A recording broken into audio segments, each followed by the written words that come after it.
Class 12th accountancy का chapter हमारा चल रहा था काउंटिंग रेशोज़। पार्ट नंबर 12 हम स्टार्ट करेंगे। क्वेश्चन सॉल्व करेंगे हम इसमें कुछ और। वीडियो को रोक करके आप लोग क्वेश्चन और उसका आंसर जो है उसे नोट करें, फिर हम डिस्कस करते हैं कैसे किया। शायद आपने नोट कर लिया होगा, तो हम चलते हैं। देखिए, हमारे कुछ सबसे पहले क्विक रेशो दी गई है जो है 1.8:1। करंट एसेट्स हमारे को दिए गए हैं 80,000 के, करंट लाइबिलिटी हमारे को 30,000 की दी गई है और स्टॉक की वैल्यू कैलकुलेट करने के लिए बोला गया है। सबसे पहले हम लिखेंगे क्विक रेशो, क्योंकि क्विक रेशो की वैल्यू हमारे को दी गई है। तो क्विक रेशो का फार्मूला होता है लिक्विड एसेट और quick assets bye current liability. इसी की वैल्यू हम आगे पुट करेंगे। राइट साइड पे देखें, क्विक रेशो हमको दी गई 1.8:1, तो 1.8/1 हम लिखेंगे। Is equal to liquid asset की वैल्यू नहीं मालूम, इसलिए हम लिक्विड एसेट लिख देंगे। और करंट लाइबिलिटी की वैल्यू हमारे को क्वेश्चन में दी गई है, तो उसकी वैल्यू हम 80,000 पुट कर देंगे। अब हम इसको क्रॉस मल्टीप्लाई करेंगे, मतलब ये हुआ 1 multiply by current liquid asset. तो हम जानते हैं कि 1 से जिसको मल्टीप्लाई करें वही रहता है। और दूसरी तरफ 1.8 जो है यहाँ पर, ये नीचे 30,000 से मल्टीप्लाई होगा, तो लिक्विड एसेट की वैल्यू आ गई 54,000। मतलब 1.8 को मल्टीप्लाई करेंगे 30,000 से, तो ये 54,000 लिक्विड एसेट की वैल्यू आ गई। अब हम लोग जानते हैं कि फार्मूला हमारा क्या होता है। Liquid assets is equal to current asset minus stock minus prepaid expenses. ये फार्मूले सभी हमने डिस्कस किए हैं थ्योरी की वीडियोस में। अब यहाँ पर क्वेश्चन में प्रीपेड एक्सपेंसेस तो है नहीं, इसलिए हम करंट एसेट माइनस स्टॉक ही लेंगे जो लिक्विड एसेट के बराबर होता है। अब ये फार्मूले को हम चेंज करेंगे, क्योंकि हमारे को वैल्यू चाहिए स्टॉक की। तो स्टॉक की वैल्यू पता करने के लिए हम लोग क्या करेंगे, इस फार्मूले की राइट साइड पर इसको ले जाएंगे। स्टॉक जो हमारा माइनस में है, इसको लेफ़्ट साइड पर ले आएंगे तो ये प्लस का हो जाएगा। और लिक्विड एसेट जो यहाँ पर लेफ़्ट साइड में प्लस का है, इसको दूसरी तरफ ले जाएंगे तो ये माइनस का हो जाएगा। तो हमारा फार्मूला बन गया stock is equal to current asset minus liquid asset. दोनों की वैल्यू हम पुट करेंगे। करंट एसेट की वैल्यू हमारे को क्वेश्चन में दी गई है 80,000 रुपीज़, और लिक्विड एसेट की वैल्यू हमने अभी पता की है 54,000 की। तो हमारा आंसर आता है 26,000, और ये है स्टॉक की वैल्यू। नेक्स्ट क्वेश्चन हम स्टार्ट करेंगे। फिर वीडियो को रोक करके आप क्वेश्चन को नोट करें, आंसर को नोट करें, फिर हम डिस्कस करते हैं। ये सेकंड क्वेश्चन है इस पेज पे, तो अब जल्दी से हम करें। तो बोला गया liquid asset of a company are 10 lakh rupees. 10 lakh rupees के लिक्विड एसेट है। करंट रेशो भी हमारे को दे दी गई है 3.1। लिक्विड रेशो भी हमको दे दी गई है 1:1। और value of stock in trade करने के लिए हमें बोला गया। स्टॉक इन ट्रेड या स्टॉक की वैल्यू पता करने के लिए हमारे पास कोई इन्फॉर्मेशन डायरेक्ट नहीं है, इसलिए हम लोग जो रेशोज़ हमारे को देंगे इसके बेस पे हम कोशिश करेंगे। सबसे पहले हम फार्मूला लिखेंगे current ratio is equal to current asset by current liability. मैंने करंट एसेट और करंट लाइबिलिटी को शॉर्ट में CA एंड CL लिखा हुआ है। अब हम करंट रेशो की जगह पे करंट रेशो जो क्वेश्चन में हमको दी गई 3:1, ये हम लिख देंगे। 3:1 का मतलब होता है 3/1 is equal to, current asset की वैल्यू नहीं पता है इसलिए हम करंट एसेट ही लिखेंगे। करंट लाइबिलिटी हमारे को क्वेश्चन में दी गई 10 लाख रुपीज़ की, तो वो हमने लिख दिया। अब हम इसको क्रॉस मल्टीप्लाई करेंगे, मतलब 1 मल्टीप्लाई बाई करंट एसेट क्या होगा 1, करंट एसेट 1 से जिसको भी मल्टीप्लाई करेंगे वो तो वही रहेगा। दूसरी तरफ क्या होगा 3 मल्टीप्लाई बाई 10 लाख, ये आ गया 30 लाख रुपीज़। ठीक है, और ये आ गई हमारी करंट एसेट की वैल्यू। अब हमारे को अगला बोला गया कि अब हमारे को लिक्विड रेशो भी दी गई है। तो लिक्विड रेशो का फार्मूला हम लोगों ने लिखा, liquid ratio is equal to liquid asset by current liability LA/CL। Liquid asset by current liability. अब लिक्विड रेशो जो है क्वेश्चन की पहली लाइन में हमको दी गई 1:1, मतलब 1/1 is equal to, liquid asset का नहीं पता है इसलिए लिक्विड एसेट ही लिख दो। बाई करंट लाइबिलिटी हमारी 10 लाख रुपीज़ की है, तो 10 लाख लिखेंगे। उसके बाद इसको क्रॉस मल्टीप्लाई करेंगे, तो लिक्विड एसेट और 10 लाख रुपीज़ दोनों को ही 1 से मल्टीप्लाई करेंगे, वो उतना ही रहेगा। मीन्स ये आ गया liquid asset is equal to 10 lakh rupees. तो लिक्विड एसेट की वैल्यू आ गई। अब हम लोग जानते हैं हमारा फार्मूला होता है liquid asset is equal to current asset minus stock minus prepaid expenses. Again prepaid expenses नहीं दिया गया, केवल करंट एसेट और स्टॉक ही है, तो वही वैल्यू हम पुट कर देंगे।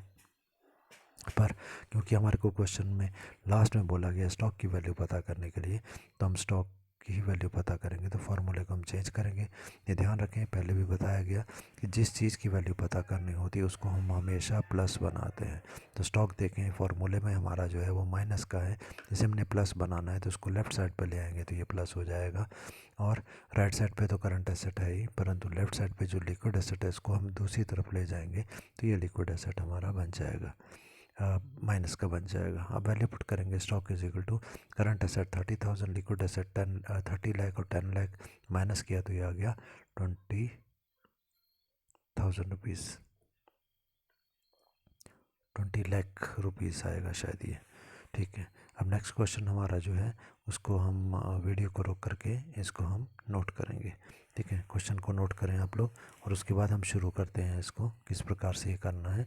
तो जल्दी से हम क्वेश्चन को पढ़ते हैं। बोला गया form had the current assets of rupees 2 lakh, 2 lakh rupees के करंट एसेट हमारे हैं। ठीक है, उसके बाद आता है हमारा कि it paid and current liability of rupees 40,000, current liability 40,000 rupees की हमने पे कर दी। तो करंट एसेट हमारे दिए गए हैं और बोलता है कि करंट लाइबिलिटी की हमने पेमेंट कर दी है जो हमारी बनती है 40,000 रुपीज़ की। बोलता है after the payment of current liability, ये 40,000 रुपीज़ पे करने के बाद क्या हुआ। अब वो बोलता है कि ये पेमेंट करने के बाद द रेशो वाज 2:1, पैसे देने के बाद की रेशो बता रहा है वो 2:1 की है। और फिर उसने बोला find out the current liability and the working capital. Current liability और वर्किंग कैपिटल पता करने हैं after and before the payment of current liability. Current liability की पेमेंट करने से पहले और बाद में इनकी वैल्यू क्या क्या है, तो ये हम लोगों ने पता करनी है। तो इसके लिए हमारा अब क्या आंसर आएगा, अब कैसे सॉल्व करेंगे इसको हम लोग देखें ध्यान से। तो सबसे पहली बात हमारी आती है, पहले वाला जो क्वेश्चन था उसमें 20,000 की जगह 20 लाख कर लीजिएगा उसके आंसर में। ठीक है, अब आते हैं इस क्वेश्चन को सॉल्व करने के लिए। तो सबसे पहले हम क्या करेंगे, करंट रेशो हम लिखेंगे। करंट रेशो का फॉर्मूला हमारा बनता है current asset by current liability. अब यहाँ पर हमारे को दिया गया क्वेश्चन में कि करंट एसेट तो क्वेश्चन में दिए गए हैं और हमारे को ये बोला गया कि करंट लाइबिलिटी की पेमेंट हमने करनी है जो है 40,000 रुपीज़ की। So current asset after the payment of current liability of 40,000, तो करंट एसेट हम लिखेंगे 2 लाख के माइनस 40,000। तो पेमेंट करने के बाद हमारी करंट एसेट बच गई 1,60,000 की। अब सेकंड लाइन में आते हैं आंसर की। यहाँ पर हम फार्मूला लिखेंगे current ratio is equal to current asset by current liability. Current ratio हमारे को क्वेश्चन में दी गई है।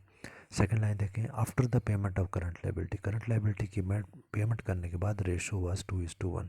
तो अभी हमने पेमेंट कर दी है और हमारी रेशो आई 2:1। 2:1 का मतलब 2/1। तो 2/1 is equal to current asset अभी हमने कैलकुलेट किया 1,60,000 by current liability. Current liability हमारे को क्वेश्चन में नहीं दी गई तो हम करंट लाइबिलिटी लिख देंगे। तो हमारे जो अब आया 2/1 is equal to 1,60,000 by current liability, इसको क्रॉस मल्टीप्लाई करेंगे। मीन्स 2 को करंट लाइबिलिटी से मल्टीप्लाई करेंगे तो ये आएगा 2 करंट लाइबिलिटीज 1 को 1,60,000 से मल्टीप्लाई करेंगे तो 1,60,000 ही आएगा। अब देखें आगे, हमें करंट लाइबिलिटी की वैल्यू पता करनी है। तो ये 2 करंट लाइबिलिटी के साथ मल्टीप्लाई हो रहा है, इसको यदि हम दूसरी तरफ ले जाएंगे तो ये डिवाइड हो जाएगा। मीन्स 1,60,000 बाई 2 और इसको यदि हम काटेंगे तो ये आ जाएगा 80,000 रुपीज़। ये करंट लाइबिलिटी की वैल्यू आ गई। नेक्स्ट चीज़ है वर्किंग कैपिटल की पेमेंट बात करनी है हम लोगों ने। तो हमारे को बोला गया working capital after the payment of 40,000 क्या होगी। 40,000 हमने पेमेंट करनी है करंट लाइबिलिटी की, उसके बाद वर्किंग कैपिटल कितनी है। तो वर्किंग कैपिटल का फार्मूला हमारा होता है current asset minus current liability. अभी हमने पता किया, फर्स्ट लाइन देखिए जहाँ पर हम सॉल्व कर रहे हैं उसमें कि करंट एसेट की वैल्यू करंट लाइबिलिटी की पेमेंट करने के बाद 1,60,000 बची। तो हमने करंट एसेट लिखा 1,60,000 और करंट लाइबिलिटी ऊपर ही हमने लिखी है कितनी आई 80,000 की। तो 80,000 को हम माइनस करेंगे इसमें से तो हमारा वर्किंग कैपिटल की वैल्यू आ गई 80,000 रुपीज़। अब ये तो हमारा आ गया पेमेंट करने के बाद। अब हम पेमेंट करने से पहले का पता करेंगे। तो देखें current liability before the payment of 40,000 rupees, कि अगर हमने 40,000 की पेमेंट नहीं की थी तब कितनी होगी। क्योंकि पेमेंट करने के बाद की जो करंट लाइबिलिटी है हमारे को वो दी गई 80,000 अभी हमने कैलकुलेट की है। तो पहले कितनी होगी, पहले क्वेश्चन की पहली लाइन में क्या बोला गया, it paid a current liability of 40,000। भाई पेमेंट करने के बाद अगर 80,000 है तो पहले 40,000 जोड़ करके आ जाएगा जो हमारा बना 1,20,000 की। 1,20,000 में से 40,000 पे किया तो 80,000 हमारा आया होगा। अब हम बात करते हैं working capital before the payment of 40,000। तो वर्किंग कैपिटल कितना था पेमेंट करने से पहले तो करंट लाइबिलिटी स्टार्टिंग में हमारे को दी गई क्वेश्चन की पहली लाइन में देखें 2 लाख रुपीज़ की, उसमें से अभी हमने करंट लाइबिलिटी पेमेंट करने से पहले की निकाली है 1,20,000, माइनस किया तो 80,000 जो हमारा है वो वर्किंग कैपिटल है before the payment of current liability. इसके बाद में नेक्स्ट क्वेश्चन पर आते हैं। नेक्स्ट क्वेश्चन को भी आप वीडियो को रोकेंगे, रोक करके नोट करेंगे, फिर हम इसको सॉल्व करते हैं। तो देखें दिया गया ratio of the current assets. Current assets हमारे को दी गई है 10 लाख रुपीज़ की, करंट लाइबिलिटी है 4 लाख रुपीज़ की और इनकी रेशियो दी गई है 2.5:1। आगे उसने बोला the accountant of the firm, हमारी कंपनी का जो अकाउंटेंट है, is interested in maintaining the current ratio of 2:1। हमारा अकाउंटेंट चाहता है कि हमारी कंपनी की रेशियो जो है वो 2:1 की हो जाए, करंट रेशियो। बाई एक्वायरिंग, अब ये कैसे होगी? By acquiring some current assets on credit. Acquire होता है प्राप्त करना, कि हम खरीदें या प्राप्त करें कुछ करंट एसेट्स, और कैसे खरीदें हम या कैसे प्राप्त करें? ऑन क्रेडिट, उधार पर खरीदें या प्राप्त करें। So you are required to suggest him, हमें ये बताना है उसको, the amount of the current asset which must be acquired for this purpose, कि कितने करंट एसेट्स हम लोग खरीदें। एक्वायर होता है प्राप्त करना, ताकि हमारी रेशो 2:1 की बन जाए। तब हम क्या करेंगे, हमें को नहीं मालूम कि हमने कितने एसेट्स लेने हैं, तो इसके लिए हम लिखेंगे let the amount of the current asset acquired be ₹X। जो करंट एसेट हमने प्राप्त करने हैं उनकी वैल्यू X होनी चाहिए। देन करंट रेशो का वैल्यू हमें पता है, current ratio is equal to current asset by current liability. ठीक है, तो पहले करंट हमारे एसेट्स कितने थे? 10 लाख, और करंट लाइबिलिटी कितनी थी? 4 लाख। ऊपर लिखा 10 लाख, नीचे लिखा 4 लाख। अब क्या हुआ, बोलता है कि हमने कुछ करंट एसेट उधार पर खरीदे। करंट एसेट मतलब गुड्स खरीदी, गुड्स खरीदी तो क्या होगा, करंट एसेट में जुड़ जाएंगी। पर उधार पर खरीदी तो करंट लाइबिलिटी भी तो हमारी जुड़ जाएगी। तो इसका मतलब ये हुआ कि हमने X रुपीज़ की अगर करंट एसेट ली है तो ऊपर भी X जुड़ जाएगा, करंट लाइबिलिटी भी X से बढ़ जाएगी, और हमारी जो करंट रेशो जो नई बनेगी इसको ख़रीदने के बाद वो हमारी बन जाएगी 2:1। तो हमने लिख दिया 10 lakh plus X by 4 lakh plus X is equal to 2:1। Cross multiply करेंगे वैल्यू पता करने के लिए। तो देखें सबसे पहले ये जो 2 है ये नीचे वाले 4 लाख प्लस एक्स के साथ मल्टीप्लाई होगा, मतलब जब मल्टीप्लाई होगा तो ये दोनों के साथ मल्टीप्लाई होगा, 4 लाख के साथ भी और एक्स के साथ भी। जबकि 1 जो है वो 10 लाख प्लस एक्स के साथ मल्टीप्लाई होगा। ठीक है, तो 2 और ब्रैकेट में 4 लाख प्लस एक्स, इस ब्रैकेट को जब हम खोलेंगे तो ये अंदर वाली दोनों फिगर से मल्टीप्लाई होगा। मतलब 2 को 4 लाख से मल्टीप्लाई करेंगे तो आ जाएगा 8 लाख, और 2 को एक्स से मल्टीप्लाई करेंगे 2x is equal to 10 lakh plus x. अब ये देखें जो हमारा x को एक तरफ ले आते हैं तो लेफ़्ट साइड पे 2x है और राइट साइड पे केवल x है। जो राइट साइड वाला x है यदि हम इसको लेफ़्ट साइड पे लाते हैं तो ये x माइनस का बन जाएगा, means 2x minus x is equal to. अब देखो राइट साइड पे 10 लाख है और लेफ़्ट साइड पे 8 लाख है, इस 8 लाख को दूसरी तरफ ले आओ तो ये बन जाएगा 10 lakh minus 8 lakh is equal to x की वैल्यू आ गई 2 लाख रुपीज़। तो ये आ गई हमारी एक्स, और एक्स हमने क्या सपोज किया था, एक्स हमने माना था कि कितनी एसेट्स को परचेज किया जाएगा। तो there for the current assets which must be acquired is equal to ₹2 lakh. उसके बाद में नेक्स्ट क्वेश्चन हम करेंगे, अगेन सामने डिस्प्ले में है। क्वेश्चन को वीडियो को रोक करके क्वेश्चन और आंसर को नोट करें, फिर हम समझते हैं। ठीक है, बोला गया a firm has a current ratio of 3:1, 3:1 की करंट रेशो हमारी फर्म की है। इस nets working capital is ₹2 lakh, 2 lakh rupees के वर्किंग कैपिटल हमारे हैं। You are required to determine, हमें पता करना है किसकी वैल्यू, करंट एसेट की वैल्यू, करंट लाइबिलिटीज़ की वैल्यू, लिक्विड एसेट की वैल्यू। ये पता करने के लिए एज्यूमिंग इन्वेंट्री और स्टॉक ऑफ ₹2,20,000, ये हम मानेंगे कि हमारी स्टॉक की वैल्यू जो है वो 2,20,000 की है।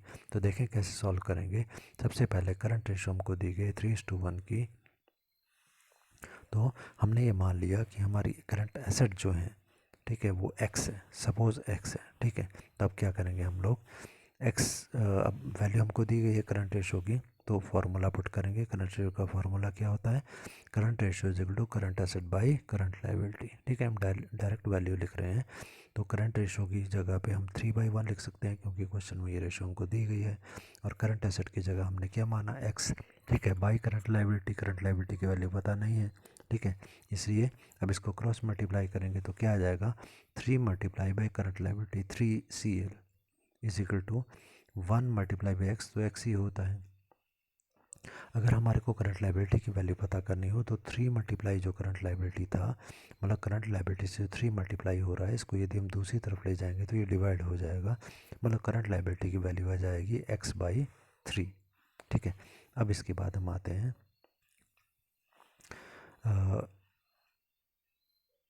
Working capital. वर्किंग कैपिटल हमारे को क्या बताया गया क्वेश्चन में, देखें हम तो क्वेश्चन की फर्स्ट लाइन में हमको दिया गया net working capital is 2 lakh rupees. 2 lakh rupees का नेट वर्किंग कैपिटल है। ठीक है, अब 2 लाख रुपीज़ का जो नेट वर्किंग कैपिटल हमारे को दिखाया जा रहा है, इस कैपिटल को हम देखें तो करंट लाइबिलिटी और वर्किंग कैपिटल का formula current asset minus current liability भी होता है। ठीक है, अब हम अगले लाइन में क्या लिखेंगे, हम वर्किंग कैपिटल की जगह current asset minus current liability लिख सकते हैं। जो हमने आंसर लिखा है उसमें देखो करंट एसेट कितने के दिए गए हैं, सपोज हमने किए हैं x के, और करंट लाइबिलिटी की जो वैल्यू है वो हमने फर्स्ट लाइन के लास्ट में कैलकुलेट की, वो है x/3। ठीक है, तो current asset minus current liability is equal to x/3 is equal to कितनी है, करंट वर्किंग कैपिटल की वैल्यू 2 लाख रुपीज़, वो हमने लिख दी। अब x माइनस x/3 का एलसीएम लेकर हम यदि कैलकुलेट करेंगे तो ये आ जाएगा 3x माइनस x/3। ठीक है, is equal to 2 lakh rupees.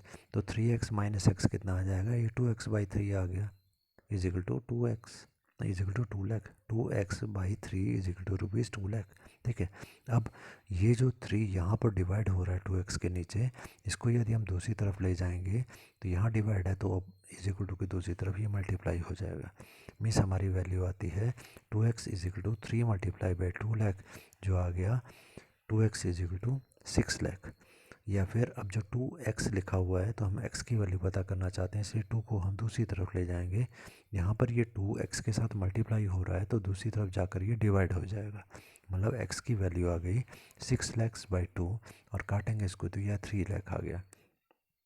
कहने का मतलब x की वैल्यू आ गई 3 लाख की, और आंसर की फर्स्ट लाइन में हमने क्या सपोज किया था कि x हमारा करंट एसेट है, तो करंट एसेट की वैल्यू आ गई 3 लाख रुपीज़। अब करंट लाइबिलिटी की हमने वैल्यू पता करनी है, तो करंट लाइबिलिटी हमने क्या कैलकुलेट की थी, फर्स्ट लाइन आंसर में current liability is equal to x/3। ठीक है, तो x की वैल्यू अगर आती है 3 लाख, तो बाई 3 का मतलब इसको 3 से काटेंगे तो ये आ जाएगा 1 लाख रुपीज़, और ये आ गई हमारी करंट लाइबिलिटी की वैल्यू। तो क्वेश्चन में करंट एसेट करंट लाइबिलिटी तो हमको दे दी गई थी। अब हमें थर्ड चीज़ जो पता करनी है वो है लिक्विड एसेट। तो लिक्विड एसेट का फॉर्मूला हम जानते हैं, जो होता है करंट एसेट माइनस स्टॉक और इन्वेंट्री। करंट एसेट की वैल्यू अगर हमारी 3 लाख रुपीज़ की है, तो स्टॉक हमारे को क्वेश्चन की सेकंड लाइन में दिया गया 2,20,000 का, हम इसको माइनस करेंगे तो ये आएगा 80,000। मीन्स करंट एसेट की वैल्यू हमारी 80,000 की आ गई। अब इसके बाद एक और क्वेश्चन हम ट्राई करने जा रहे हैं। वीडियो को रोकें, रोक करके इस क्वेश्चन को नोट करें और फिर हम इसको स्टार्ट करते हैं। तो शायद आपने रोक करके नोट कर लिया होगा, हम क्वेश्चन को समझते हैं।